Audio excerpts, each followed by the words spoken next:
বন্ধু, পবিত্র কোরআন আল কারীমের একটি গুরুত্বপূর্ণ ফজিলতপূর্ণ সূরা সূরাতুল কাহফের মধ্যে আল্লাহ তাআলা চমৎকার এক বর্ণনা দিয়েছেন। আল্লাহর নবী রাহমাতুল লিল আলামিন দুনিয়ার জমিনে আগমনের প্রায় 400 বছর পূর্বের ঘটনা।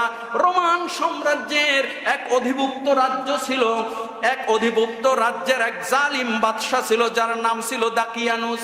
এই দাকিয়ানুস বাদশার সময়ে কোনো মানুষ আল্লাহর ইবাদত করতে পারবে না, তাওহীদের স্বীকৃতি দিতে পারবে না, আল্লাহর জমিনে আল্লাহর বরত্ব ঘোষণা করতে পারবে না। ওই সময়ে সব মানুষকে এই দাকিয়ানুস জালেম বাদশা জোর কইরা শিরকের মধ্যে লিপ্ত করত, মূর্তি পূজার মধ্যে লিপ্ত করত। এক আল্লাহ বাদ দিয়া অন্যকে রব মনে কইরা ইবাদতে বাধ্য করত। আমি জানতে চাই, আল্লাহ ব্যতীত যদি অন্য কারো ইবাদত কেউ করে, বলুন তার কি ঈমান থাকেনি? জোরে কোন থাকে? ইবাদত হবে একজন, আর জোরে বলেন তিনি কে? এই দাকিয়ানুস বাদশা রাজ্যের মধ্যে এলান করলো, কেউ তাওহীদের স্বীকৃতি দিতে পারবে না, কেউ রবের ইবাদত করতে পারবে না। ইবাদত করতে হবে মূর্তির, ইবাদত করতে হবে চন্দ্রের, ইবাদত করতে হবে সূর্যের, ইবাদত করতে হবে অগ্নির, ইবাদত করতে হবে পানির, ইবাদত করতে হবে বড় গাছের। নাউজুবিল্লাহ, জোরে কোন? ওই দাকিয়ানুস বাদশা তার রাজ্যের মধ্যে বিশাল এক অনুষ্ঠানের আয়োজন করলো। সব মানুষের উপস্থিতি বাধ্যতামূলক করলো। সব মানুষকে জোর করে হাজির করা হলো। এবার কেউ চন্দ্রের, কেউ সূর্যের, কেউ গাছের, কেউ মাছের পূজা শুরু করে দিল। এর মধ্যে এক যুবক আমার রবকে এত বেশি ভালোবাসে, সব মানুষের চোখ আড়াল করে চোখের পানিগুলো ছেড়ে ছেড়ে কাঁদে, আল্লাহ,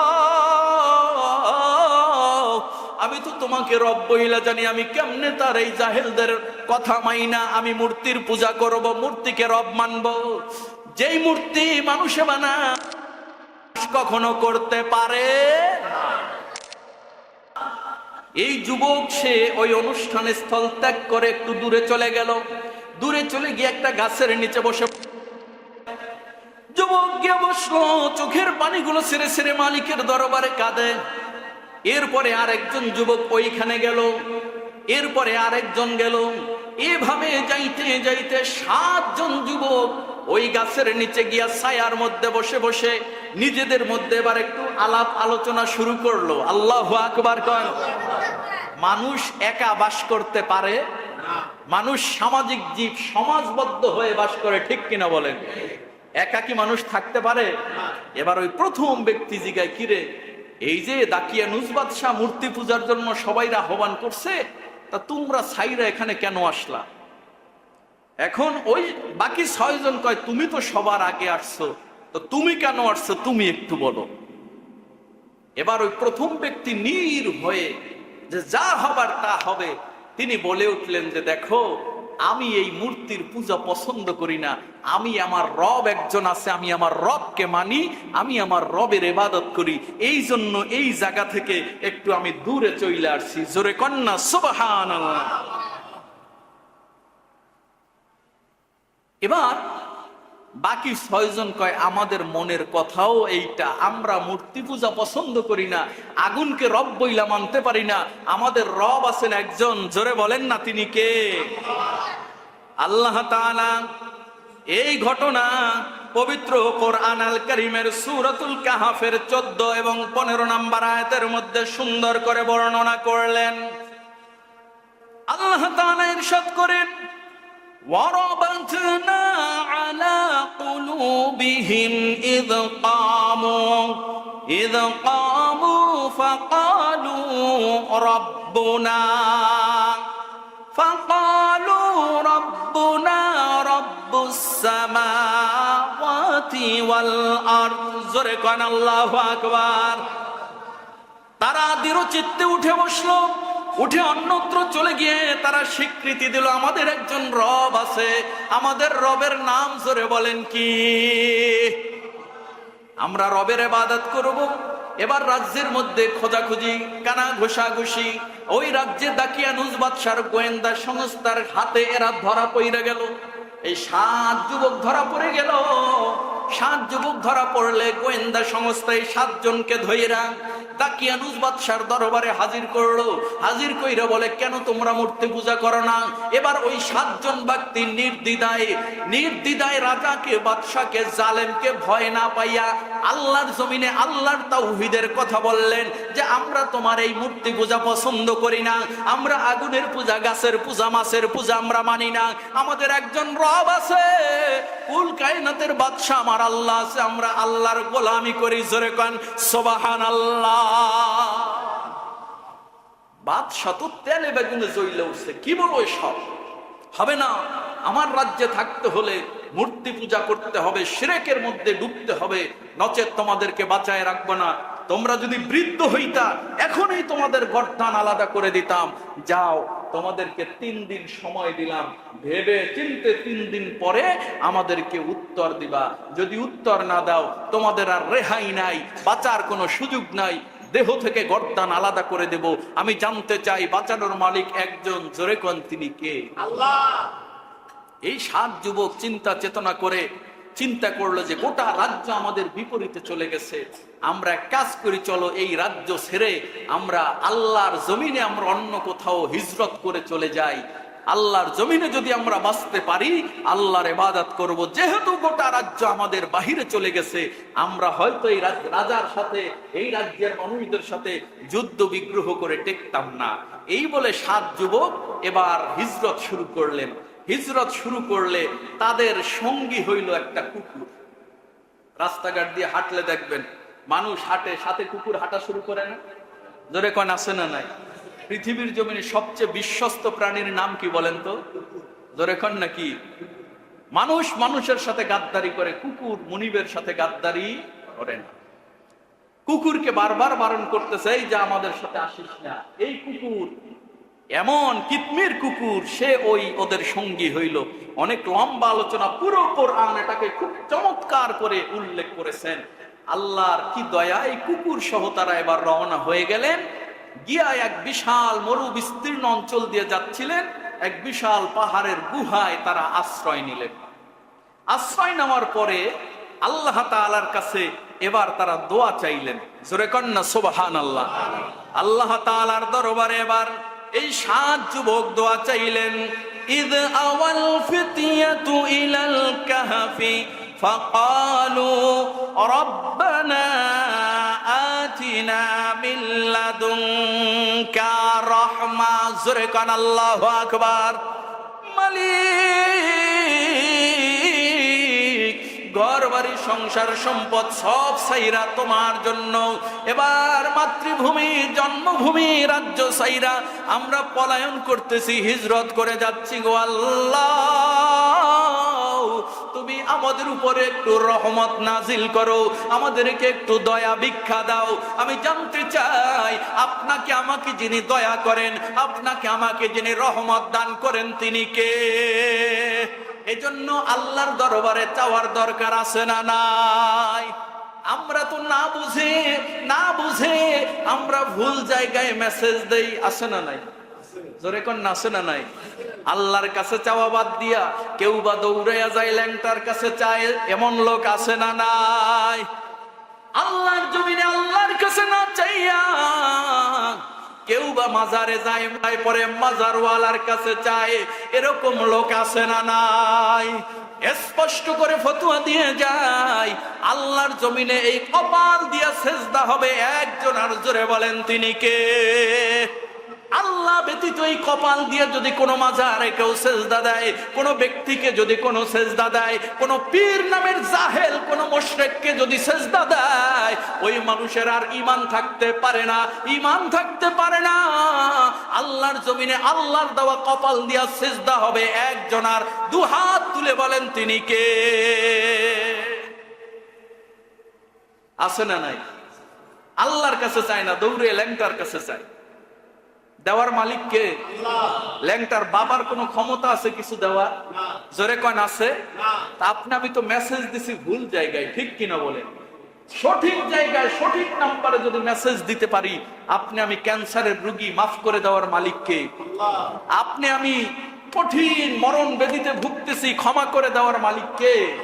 আপনি আমি অভাবগ্রস্ত, আপনার এই অভাব দূর করার মালিক কে? আপনি আমি ঋণগ্রস্ত, ঋণ পরিশোধের মালিক কে? এই জন্য সব মেসেজ দিতে হবে একজনের কাছে, জোরে বলেন না তিনি কে? এবার এই 7 যুবক বিপদে পড়ে আল্লাহর কাছে দোয়া চাইলেন, আল্লাহ আমাদেরকে একটু রহমত করেন।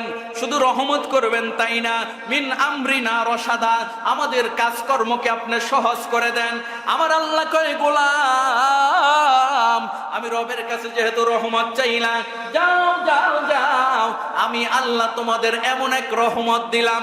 আমার আল্লাহ ওই গুহার মধ্যে তাদের রহমতের ঘুম দান করলেন। জোরে কোন সুবহানাল্লাহ। কি দিলেন? আরো জোরে কন না, আরে জোরে কন কি? আল্লাহ তাআলা ওই গুহার মধ্যে তাদেরকে রহমতের ঘুম দিলেন। ঘুম এমন এক নিয়ামত আল্লাহর পক্ষ থেকে, টাকা পয়সা থাকলেই কি ঘুমানো যায় বলেন? ঘুমের ট্যাবলেট খাইয়া পইরা থাকে, তাও সারা রাত চক্ষুটা বন্ধ হয় না। লোক আছে না নাই? আবার দেখবেন গাছতলায় বৈশা ঝিমাইতেছে আর ঘুমাইতেছে, এমন সুখী মানুষও আছে না নাই? এজন্য অন্তরে যদি সুখ না থাকে, আল্লাহর পক্ষ থেকে যদি বান্দার উপর রহমত না থাকে, বান্দা ঘুমাইতে পারে না। আর আল্লাহ কেমন ঘুম দিলেন তাফসীরের মধ্যে এসেছে, আল্লাহ তাদের কান দুইটা বন্ধ করে ঘুম দিলেন। সুবহানাল্লাহ। এই পৃথিবীর জমিনে যে মানুষগুলো ঘুমায় দেখবেন, ঘুমে সবার আগে চোখ বন্ধ হয়। কি বন্ধ হয় বলে? চোখ বন্ধ হয়, কিন্তু তখনও কান সতেজ থাকে, ঠিক কিনা কোন?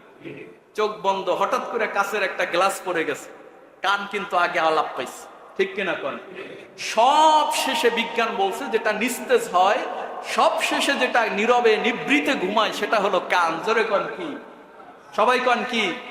বিশ্বাস না হইলে আজকে গিয়ে প্রমাণ নিয়েন, টেস্ট করে দেখেন। আবার ঘুম থেকে যখন ওঠার সুযোগ সময় হয়, মুয়াজ্জিনের কণ্ঠে যখন আল্লাহু আকবারের ধ্বনি শুরু হয়, আগে চোখে আলাপ পায় না, আগে কিন্তু কানে আলাপ পায়, ঠিক কিনা বলেন?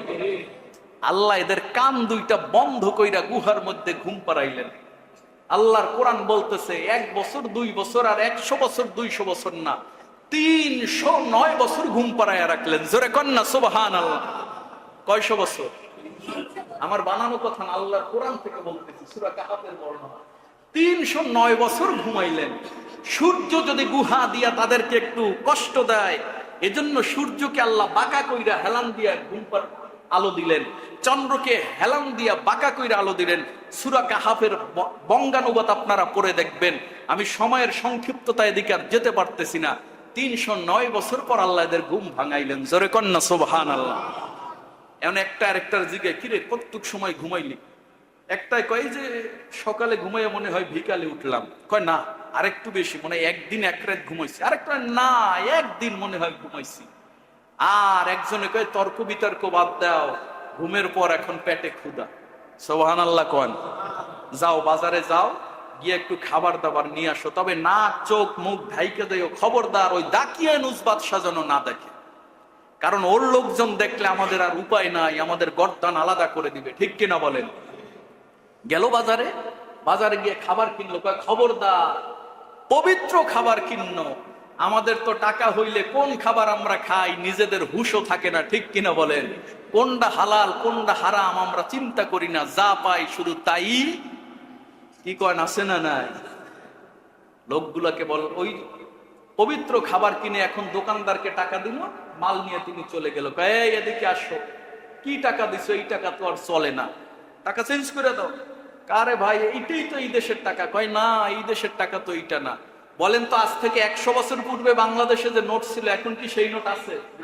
5 পয়সার নোট গিয়ে এখন দোকানে গেলে চলবে? এই টাকাই? কয় না, এটা তো গুপ্তধন, কোন জাদুঘর থেকে আনছো, এটা তো 300-400 বছর আগের টাকা, এইটা তো এখন আর এই দেশে পাওয়া যায় না। ওই সময়ের রাজা বাদশাহ আবার বাদশাকে খবর দিল, তিনি সহ তার দলবল নিয়ে আইসা তারে ধরলো। তুমি এই টাকা কই পাইছো? এই টাকা তো 400 বছর আগের টাকা। কয় বিশ্বাস করেন, একদিন মাত্র ঘুমাইয়া গুহা থেকে আসছি। কয় গুহায় কারা? কয় আমার সঙ্গে আরো 6 জন আছে, আর একটা কুকুর আছে। এবার দলবল নিয়ে গেল গুহায়, গুহায় গিয়া সবাইরে ধইরা নিয়ে আসছে। বলো তোমরা কারা? সত্যি কইরা বলো, নাইলে তোমাদের উপায় নাই। বিশ্বাস করেন আমরা আর কেউ না, আমরা এই রাজ্যেরই মানুষ, আমরা এক আল্লাহর ইবাদত করেছি, এই জন্য দাকিয়ানুজ বাদশা আমাদেরকে হত্যার ষড়যন্ত্রে মেতে উঠেছে, আমরা পলাইয়া যাইতেছিলাম। দাকিয়ানুজ বাদশা গেছে 309 বছর আগে, 350 বছর আগে, তোমরা এত বছর কেমনে বাঁচলা? এইটা বিশ্বাস করি না। বিশ্বাস করেন। এবার ওই রাজা নথিপত্র খুঁজতে খুঁজতে খুঁজতে খুঁজতে সেই 350 বছর, 309 বছর পূর্বের ইতিহাস বের করলো। জাগা জমি কিনতে গেলে যে দেখেন না, এসএ কয়, সিএস কয়, আরএস কয়, কি পর্চা, বায়া দলিল, এই দলিল সেই দলিল, একেবারে ব্রিটিশ পর্যন্ত বলে যাওয়া যায়, কি কোন যায় কি যায় না। ওইভাবে খুঁজে দেখে, হ্যাঁ এই 7 যুবকের নামে দাকিয়ানুজ বাদশার দরবারে মামলা ছিল। তো তোমরা কেন পালাইলা? তো সে তো আল্লাহর ইবাদত করতো না। কয় আমরা আল্লাহর ইবাদত করি, তোমার কোনো ভয় নাই। এখন ওই সময়ে 309 বছর পরে যারা আল্লাহর ইবাদত করতো, সত্যি কথা, কিন্তু এর মধ্যে এক শ্রেণীর মানুষ ছিল যে মরার পরে আবার জেতা হইয়া বিচার হইবে, এইটা বিশ্বাস করতো না। এরকম এক শ্রেণীর লোক আছে না নাই? বলেন জোরে কোন আছে না নাই? অনেক ধর্মের অনেক কথা, আমি সেদিকে আর না গেলাম। এখন কয় তোমরা 309 বছর কেমনে বাঁচলা? কেমনে বাঁচাইলো? কয় বাঁচানোর মালিক যিনি একজন, জোরে কন তিনি কে? সত্যি আল্লাহ তোমাদের বাঁচাইছে? বলে হ্যাঁ আমাদেরকে বাঁচাইছে। এবার সব মানুষকে একত্রিত করে রাজা বাদশাহ ঘোষণা দিলেন, আমার রাজ্যে কে আছো যারা মরণের পর আবার জেতা হইতে হবে এটা বিশ্বাস করো না? এই লোকগুলা তার বাস্তব সাক্ষী। এই যে দেখো 309 বছর পূর্বের মানুষ, একটা ঘুমের মধ্যে আল্লাহ এদেরকে জীবন্ত রাখছে, কিন্তু একটু চোখ বন্ধ কইরা ঘুমে, এক ঘুমে আল্লাহ 309 বছর এদের পার কইরা দিছে। জোরে কন্যা সুবহানাল্লাহ। অতএব আমি জানতে চাই, যারা মনে করেন যে আমরা মরে গেলে আর কোনো হিসাব নাই, এরকম কথা হাসতে খেলতে চায়ের দোকানে একদল মানুষ বলে বেড়ায়, কি বলেন? লোক আছে না নাই? ওই দুনিয়ায় আসি, হাসি খেলি তামাশা, যে কয়দিন, মরার পর সব শেষ। মরার পর আবার কি? ও ভাই, মরার পর আবার কি আপনি বুঝেন নাই? আল্লাহর কোরআন বলতেছে মরার পর আপনাকে আবার আপনাকে দাঁড়া করানো হবে, আপনার কৃতকর্মের জবাব নেওয়া হবে, আল্লাহর দরবারে আপনাকে হাজির হতে হবে। আল্লাহর দরবারে দাঁড়াইয়া আপনার কর্মের জবাব দিয়ে যদি ভালো কর্ম করেন, আল্লাহর মহা নেয়ামত জান্নাত পাবেন। আর কর্ম যদি খারাপ হয়, ডান্ডার বাড়ির কোনো মিস হইতো না। কথা বলেন ঠিক কিনা? এই জন্য শুধু ভাইরা আমার, এই আজকের এত লম্বা আলোচনাটা একেবারে সংক্ষেপ করে আপনাদেরকে শোনানোর মূল উদ্দেশ্য হলো, আমাদের ঈমানকে মজবুত রাখতে হবে। আমরা যদি বিপদগ্রস্ত হয়ে পড়ি, আমরা যদি মুসিবতের মধ্যে পড়ে যাই, ঈমানকে কি সারা যাবে? জোরে কোন সারা যাবে? আরে ভাই, তুমি আমাকে বাঁচাইছো, এই কথা কি বলা যাবে? বাঁচানোর মালিক একজন, তিনি কে? দ্বিতীয় কথা হলো, যা কিছু চাওয়ার চাইতে হবে একজনের কাছে, তিনি কে? জোরে কোন। নাকি আউল ফাউল বাউল এদের সোহবত নিয়া, দাড়ি নাই, টুপি নাই, নামাজ নাই, রোজা নাই, পর্দা নাই, পুশিদা নাই, ইবাদত নাই, বন্দেগী নাই, বাস এরাও তো কয় যে আমরা পীর। এদের মতো জাহেল কি আর কেউ হতে পারে? বলেন, আরো জোরে বলেন, পারে? কিন্তু আমাদের একদল ভাইরা দেখবেন এই জাহেলদের পিছনে ঘুরে, কোনো লাভ হবে না। আপনাকে চাইতে হবে একজনের কাছে, জোরে বলেন তিনি কে? যত মুসিবতের মধ্যে পড়ি, আমরা যদি এই 7 যুবকের মতো আল্লাহর কাছে দোয়া করতে পারি, রব্বানা আতিনা মিল্লাদুনকা রাহমা, আল্লাহ আমারে তুমি রহম করো, আমারে তুমি দয়া করো, ওই বিপদ আপদ মুসিবত থেকে আল্লাহ আপনাকে আমাকে উদ্ধার করতে পারে কি পারে না? নাকি আমাদের এই এই রাষ্ট্রের প্রধানকে ফোন করতে হবে যে বাইতুস সালামের অমুক জায়গায় অমুকই বিপদে পড়ছে, আপনি ফোর্স পাঠাইয়া আপনি উদ্ধার করেন? আল্লাহর কি এরকম কোন মেসেজ দেওয়া লাগবে নাকি? আল্লাহর কোরআন বলতেছে, ইন্নাল্লাযীনা ক্বালু রাব্বুনাল্লাহ সুম্মা ইসতাকামু তাতানাজ্জালু আলাইহিমুল মালাইকা। আল্লাহু আকবার। আপনি আল্লাহর উপরে বিশ্বাস রাখবেন, আল্লাহর উপরে আপনি ভরসা রাখবেন, আল্লাহকে রব বলে স্বীকার করবেন। দুনিয়ার জমিনে যত মুসিবতের মধ্যে আপনি পড়ে যান, আমার আল্লাহ কয়ে, বান্দারে কোনো ভয় নাই, আমি আসমান থেকে আমার রহমতের ফেরেশতা পাঠায়া আমি তোমাকে বিপদ থেকে উদ্ধার করে নেব। জোরে জোরে কোন সুবহানাল্লাহ। এই জন্য আমরা যতদিন বাঁচবো আল্লাহর ইবাদত করব ইনশাআল্লাহ। জোরে কন ইনশাআল্লাহ।